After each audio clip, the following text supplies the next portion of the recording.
pessoal, vamos verificar agora a confecção de uma dissertação do método CESP para que vocês tenham êxito nos concursos e pensem como a professora. Eu elaborei essa dissertação, né, com algumas experiências de concursos anteriores para que você tenha sucesso. Vamos lá? Bom, vamos ver a dissertação CESP. Vamos ver, em primeiro momento, como deve ser e como é a estrutura, né, solicitada. Veja, dissertar é debater, dar opiniões de caráter geral sobre determinado assunto, desenvolvendo-o de forma lógica e articulada. Então, lembre-se que eu disse, né?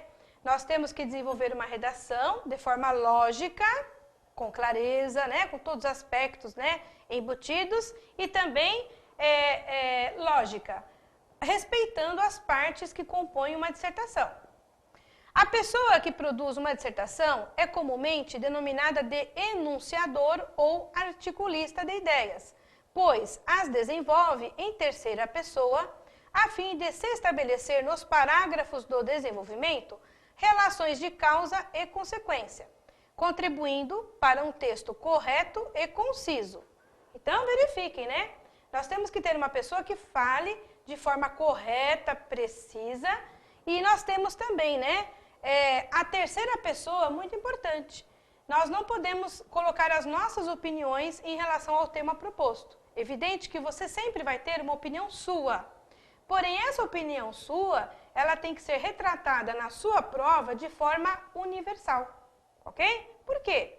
Porque é interessante que todos saibam. É uma forma de você convencer o leitor, de convencer o examinador da sua banca também. Então, quer dizer, se você usa um critério seu, uma opinião particular, ela é muito diferente. Ela não tem tanto valor, né, tanto crédito como uma universal. Você fala, todo mundo sabe.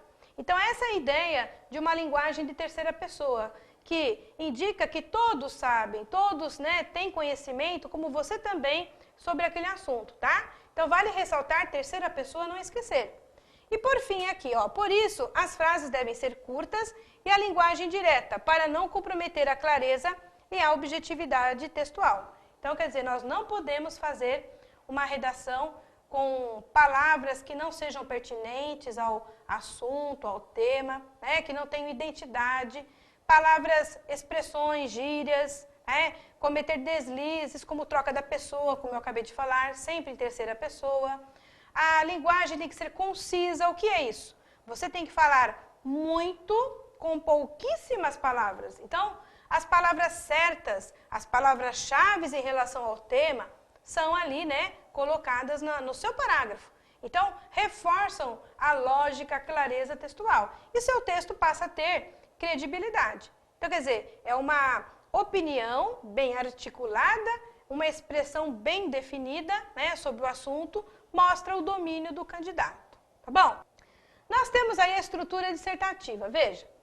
A sua redação, ela tem que ser composta de um parágrafo de introdução, que vai envolver tema, ou a frase inicial que você vai localizar em relação ao tema, mais o primeiro argumento, o segundo argumento e o terceiro argumento. Como nós estamos falando sobre a dissertação do método CESP, então nós vamos colocar 3 argumentos. Por quê? São 3 quesitos solicitados já no recorte lá, né, da proposta da redação. Então, quer dizer, você tem que falar sobre eles, fundamentar, argumentar, né? Então, são aqueles colocados, tá? Por isso que aqui está, ó, o primeiro argumento vai ser aquele primeiro quesito da prova, o segundo, né, também, e o terceiro, os pertinentes, os pedidos do seu concurso. Bom, o segundo parágrafo, o que você vai desenvolver? Vai comprovar, fundamentar o primeiro argumento, olha lá, que estava elencado aqui na sua dissertação, na introdução. O terceiro parágrafo, você vai desenvolver, fundamentar o segundo argumento da sua introdução. E o quarto parágrafo também. O desenvolvimento vai ser comprovações, fundamentações do terceiro argumento elencado na sua introdução. Então, se você verificar, a sua introdução é um resuminho. Você tem a proposta, o que você vai falar, o tema, o assunto, né, algo delimitado sobre o tema, e você tem encaixado ali exatamente articulado o que você vai falar. Então, você tem o primeiro argumento, a primeira opinião, né?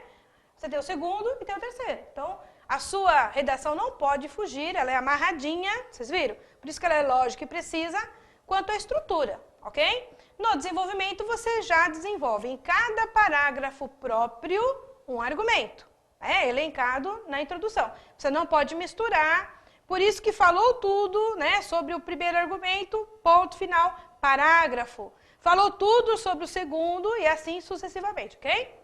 Bom, o quinto parágrafo será a conclusão. Retomada do tema, mais posição coerente. Quer dizer, você tem a retomada do tema, você vai utilizar uma expressão coesiva, não pode começar com expressões concluindo, né?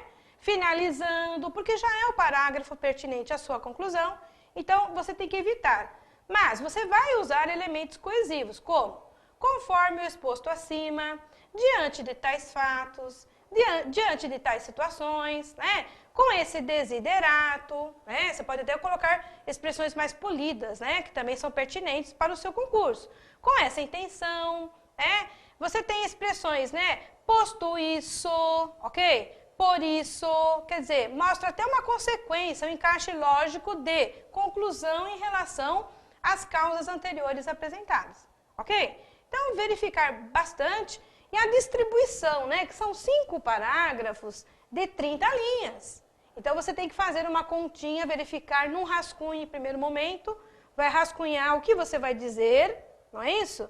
E depois você vai cortar palavras desnecessárias, vai falar de forma mais clara e precisa, vai verificar a pontuação, a ortografia, para poder passar a limpo o seu texto, o seu rascunho, ok? Então, vamos lá.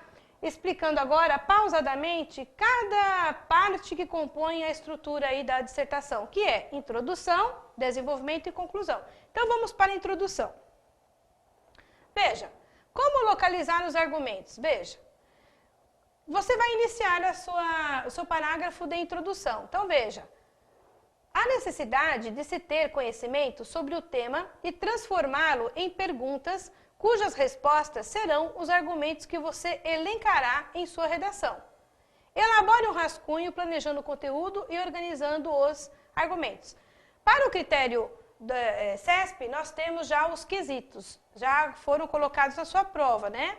Mas, às vezes, você vai fazer uma redação em que os quesitos não apareceram, só veio o tema e você tem que puxar, você tem que mostrar conhecimento sobre o tema. E o que você vai falar? O que é mais importante sobre aquilo? Então, você vai facilmente fazer perguntas ao tema, né? Fazendo a pergunta, você vai obter as respostas. Cada resposta, né, dos questionamentos sobre o tema é uma opinião, um aspecto, né, interessante, importante, algo que você pensa sobre ele. Então, você vai elencá-los. Veja, a primeira resposta que surgiu em relação ao tema apresentado foi, olha, vamos até ler o tema. A violência no Brasil possui uma raiz intrínseca à sua história e produz reflexos na sociedade nos dias atuais.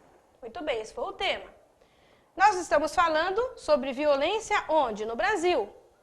A raiz intrínseca à história, ao passado, olha, e produz reflexos e atualidade. Então, você está falando já de um tema que você pode abordar o lugar, o que está falando, qual é o tempo que está sendo destacado naquele tema, que você tem o passado e o futuro que colaboram, né, para uma situação atual, ou o passado influenciando o presente, e o presente como é. Quer dizer, você tem situações que no tema você já pensa.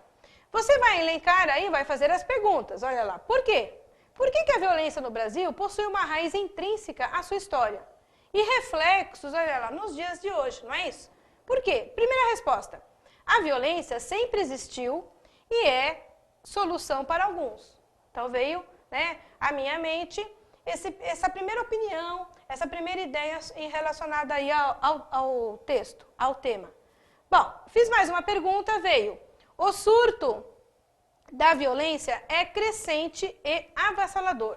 Evidente, né? É outro aspecto interessante e importante sobre o tema. Aí, mais uma pergunta, a resposta: os reflexos violentos são difíceis de serem combatidos. Pronto. Então, eu já elenquei 3 aspectos importantes, opiniões, né? ideias sobre o tema abordado. E agora eu vou fundamentar, né, esses 3 aspectos no desenvolvimento. Então, no meu rascunho, olha lá, no dia da prova, você pode pensar assim também.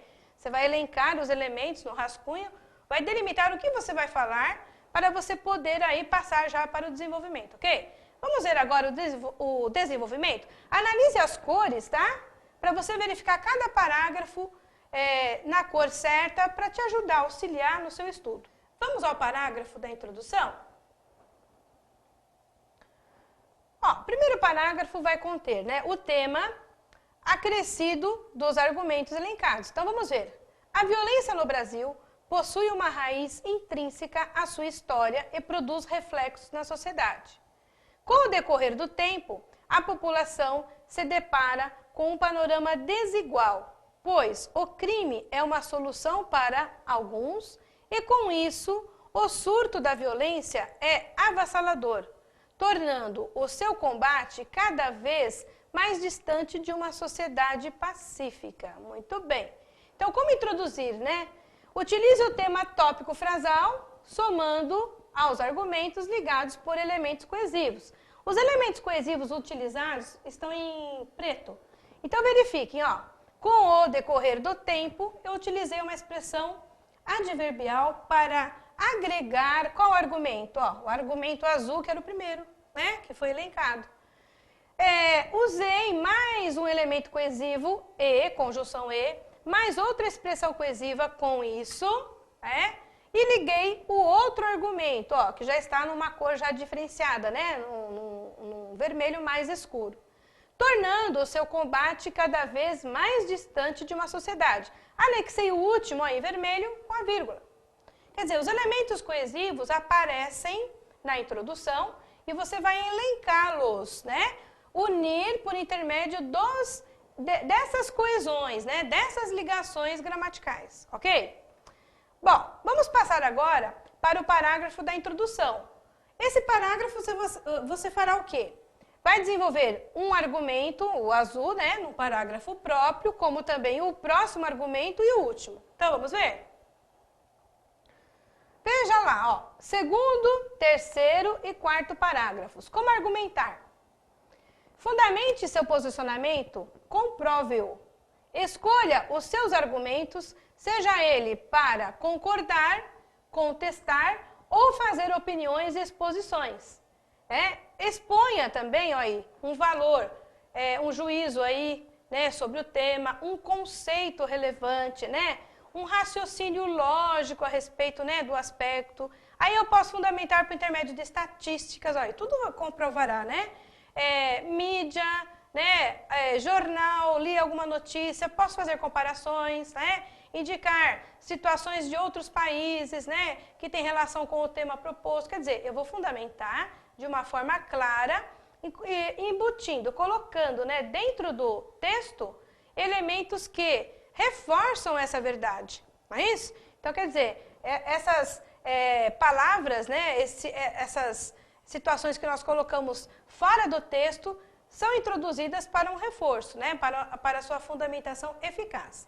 Vamos ver o segundo parágrafo, que fala sobre a violência, né, de todos os tempos, como é que ela é desenvolvida, né, em relação ao tema. Então, vamos lá, ó, o que foi posto? O país vive o maior panorama de violência de todos os tempos, no qual o crime tornou-se saída para a sobrevivência. A exemplo das comunidades onde as quadrilhas resolvem questões de famílias, empregam, introduzem capital e organizam o cotidiano destas, formando um verdadeiro poder paralelo. Veja, coloquei juntamente com o argumento, né, no seu desenvolvimento, na sua comprovação, fatos, né? Então, eu coloquei aqui para vocês, ó, a exemplo, né, já está exemplificando, indicando verdade para você, porque existe, de comunidades onde quadrilhas resolvem questões de famílias, é verdade, né, são fatos, ó lá, empregam, introduzem capital e organizam o cotidiano destas, da comunidade, das famílias, formando um verdadeiro poder paralelo. É uma situação paralela à sociedade, é uma outra sociedade em conjunto, né? Bom, reforcei o tema sobre abordado, que fala sobre violência, e desenvolvi o primeiro parágrafo, que foi sobre o país vive o maior panorama de violência de todos os tempos, né? Que foi o primeiro elemento, né, elencado ali após as perguntas, tá? Vamos ver agora o outro aspecto, que é o terceiro parágrafo agora, que fala sobre o surto de violência em que vive o país. Então vamos lá. O surto de violência em que vive o país é um fato previsível diante da estrutura política existente. As desigualdades são gritantes e, quanto maiores, culminam em uma luta de classes, que no Brasil assume uma face desordenada e sem cunho ideológico, com o nome de crime. Evidente que o crime é um resultado, né, de uma sociedade. No caso aqui, exemplificado, mostrado já no segundo parágrafo, né, anterior aqui, em azul, porque são opiniões, são aspectos que reforçam, né? Então você está reforçando já o anterior. Então a violência realmente, olha lá, ela tem uma causa, né? Então o surto da violência em que vive o país é um fato previsível diante da estrutura política existente. Então você mostra a causa, você justifica, não é isso? E você comprova lá. E essa estrutura política existente, o que ela faz? A desorganização é resultante no crime. Então o crime aparece ali para você como reforço, né, do que você acabou de dizer. Olha lá, é um resultado, ok? Bom, vamos passar para o terceiro aspecto aí elencado, né, na introdução. Então vamos ver o quarto parágrafo agora. O combate efetivo à violência no país é uma questão bem mais profunda do que aparenta. Quer dizer, foi o aspecto que nós elencamos, terceira opinião, terceiro argumento. Então vamos falar combate efetivo à violência, não é isso? Pois não bastam apenas represálias, e sim uma reestruturação de bases sociais que possibilitem distribuição de oportunidades para que a população possa viver dignamente. Pouco adiantam construções de presídios faraônicos que acabam colaborando ainda mais com a violência, pois todo efeito pressupõe uma causa e para sua anulação é preciso combater seu iniciante. Veja, uma linguagem precisa, rica, o que ela faz? Ela faz com que você pense exatamente como quem escreve. Então, eu estou escrevendo e mostrando o meu domínio sobre o tema. Então, o examinador também, na hora da sua correção, ele analisa esse domínio, essa forma de expressão sua. Quer dizer, uma forma clara, lógica. Você conseguiu fundamentar todos os aspectos abordados, ou todos os aspectos elencados lá no recorte, né, do CESP, né, para você desenvolver. Quer dizer, você sabe, você tem o perfil, você entende do assunto, então sua redação realmente será bem aí aceita. Então, as suas palavras estão aí de acordo com o tema, estão bem reforçadas, lógicas, precisas e claras, ok? Bom, agora vamos para o último parágrafo, que é a conclusão. Então, vamos lá. O quinto parágrafo da conclusão, nós temos, como que nós vamos concluir? Para a conclusão, siga de forma coerente com a discussão. Elabore uma síntese do conteúdo discutido. Retome o posicionamento da tese ou atribua uma perspectiva ou solução para o problema. Inicia-se com as seguintes expressões coesivas: dessa forma, assim, portanto, conforme exposto, segundo o que foi explicitado, etc., entre outras, né, expressões. Então, verifiquem a importância. Comentei há pouco, né? Então, essas expressões iniciais coesivas, elas fazem a ligação da sua conclusão, olha lá, com o tema. Então, quer dizer, a conclusão dele aparece já no último parágrafo. Não há necessidade, então, de iniciar com concluindo, finalizando, entre outras expressões, né, com o mesmo sentido, tá? Vamos ver o nosso parágrafo de conclusão como ficou. Dessa forma, percebe-se que a violência no Brasil está diretamente ligada ao contexto social e seus reflexos devem ser discutidos e combatidos urgentemente, a fim de que se possa diminuir o quadro de violência com políticas públicas adequadas, certo? Então, o que houve aí no parágrafo de conclusão? Uma retomada do tema, né, dessa forma, elemento coesivo. Percebe-se que a violência no Brasil, ó, já retomou, né, está diretamente ligada ao contexto social, já envolveu o antigo, o atual, intrínseco à história, já está aqui, né? E seus reflexos devem ser discutidos e combatidos urgentemente, ó lá, a fim de que se possa diminuir o quadro de violência com políticas públicas adequadas. No caso, houve uma sugestão, né, para essa conclusão, porque você vai opinar. E você deve tomar muito cuidado com essa opinião que você coloca na conclusão. Por quê? Conforme a sua crítica, o que você aborda, você tem aspectos aí negativos em relação a quem corrige a sua prova de concurso. Então, muita atenção, tá? Não critique governo, política, não fale sobre religião, não critique, né? O assunto vem, você dá uma sugestão, né, para aquilo. Não mostre a sua opinião crítica de verdade em relação ao tema, né? Porque às vezes a sua crítica pode ser uma crítica negativa, né, em relação ao tema abordado. E não é o que foi ali solicitado pela banca, né, do seu concurso. Então, muita atenção, muito cuidado aí com esse término da sua conclusão, para que tenha valor e você consiga amarrar essa conclusão com os parágrafos do desenvolvimento e com a sua introdução, ok? Então, pessoal, é uma boa noção aí, né, trazida a vocês. Analisem as cores, né, da proposta que a professora trouxe, para que você possa desenvolver as suas redações seguindo os critérios apresentados, tá bom? E que você tenha sucesso aí no seu concurso escrito, na sua confecção aí, né, de sua prova, ok?